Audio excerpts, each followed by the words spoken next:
Good morning friends, another ভ্লগে তোমাদেরকে স্বাগত। New একটা ভ্লগ দিয়ে স্টার্ট হয়ে গেছে। ওয়েদারটা কত সুন্দর দেখো, এদিকে বৃষ্টি হচ্ছে, এদিকে আবার রোদ্দুর বেরিয়েছে, তো দারুণ লাগছে। ওয়েদার দেখে বসে থাকলেই তো হবে না, কিচেনে আসতে হবে, তাই না? তো সকাল সকাল তো দেখো দই নিয়ে চলে এসেছে আর বিস্কিটও নিয়ে এসছে। তো সকাল সকাল এখন কিচেনে চলে এসেছি, বানাবো চা। তো সকালটা কিন্তু চা দিয়েই শুরু হয় ম্যাক্সিমাম দিনই। তো দেখো দু রকমের বিস্কিট আর এই যে টক দই নিয়ে এসেছে, আর এই যে শুরু করে দিলাম। তো সকাল থেকেই দেখো অবশ্যই খাওয়া দাওয়া স্টার্ট না করলে হবে না, তাই না? তো এই যে চলো, আর এই যে তারপরে ব্রেকফাস্টও বানিয়ে নিয়েছিলাম। তো এই যে আমার হাবির সব কিছুতে একটু সস লাগবে খাওয়ার জন্য, তো দেখো। আর এই যে রান্নাবান্নাও বসিয়ে দিয়েছি। তো আজকে বানিয়েছি ওল, ফার্স্ট টাইম। এই দেখো ওল সেদ্ধ করে আগে রেখে দিয়েছি, আমার মা বলে দিয়েছে যেইভাবে, আমি ঠিক সেইভাবেই বানিয়েছি আর কি। তো দারুণ হয়েছিল, টেস্টি খেতে। তো বিয়ের পরে সব কিছুই নতুন বানাচ্ছি, বাট ওলটা একদম ফার্স্ট টাইম বানিয়েছি। এর আগে বিয়ের পরেও কোনো দিন ওল বানাইনি। তো চলো, দারুণ টেস্টি হয়েছিল। আমার হাবি বলছে পুরো পাঁঠার মাংসের মতো হয়েছিল, তো মনটা আরও বেশি খুশি হয়ে গেছে। তো দেখো খাওয়া দাওয়া করে বিকেলে বেরিয়েছিলাম। এটা একটা হসপিটাল, আমাদের বাড়ি থেকেই 5 মিনিটও লাগে না, 2 মিনিটের পথ। তো এটা একটা বড় হসপিটাল রয়েছে। আর এই দেখো একটু বিকালবেলা আমরা দুজনে বেরিয়ে গেছিলাম ঘুরতে, কারণ 25th, এটা হচ্ছে 25th সেপ্টেম্বর।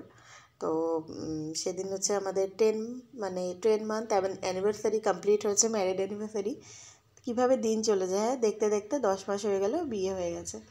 তো আর কিছুদিন পরে অ্যানিভার্সারিও চলে আসবে, ভাবলেই অবাক লাগে। সেদিনই বিয়ে হয়েছে, মনে হলো সেদিনই একজনের সাথে দেখা। আর এখন দেখো আজ কত বছর পেরিয়েও গেল, তো বিয়েও হয়ে গেল। তো যাই হোক, একটু আউটিংয়ে বেরিয়েছিলাম দুজনে মিলে। দেখো জুস খেয়ে নিয়েছি, আমি বাদাম শেক খাচ্ছিলাম, আর ও খেয়েছে হচ্ছে মিক্স ফ্রুট। তো আমাকে বলছে, দেখো বলছে চেঞ্জ করবো না, বলছে না চেঞ্জ করবো না। তো তারপরে একটু এগিয়ে যেয়ে দেখো এর কাজ, এই যে স্ট্রিং, এই জিনিসটাও খুব ভালো খায়। আর আমি লেজ নিয়েছিলাম আর এই চকলেটস নিয়েছিলাম, ওটাও আমি খেয়েছিলাম অল্প। আর ওয়েদারটা এতটা সুন্দর লাগছিল, ক্যাপচার কিছুতেই না করে আমি পারছিলাম না। এমনিতে আমি ভীষণ ওয়েদার প্রেমী মানুষ, মানে পরিবেশ ভীষণ আমার পছন্দ। তো দেখো কত ভাল লাগছে সোসাইটিটা, তাই না? তো এটা আমার বাড়ির পাশেই, বেশি দূর না, এই ধরো 5-7 মিনিট হেঁটে এরকম। তো বেরিয়ে গেছিলাম হাঁটাচলা করতে, ও তো অফিস থেকে চলে এসেছিলো বিকেল বিকেল।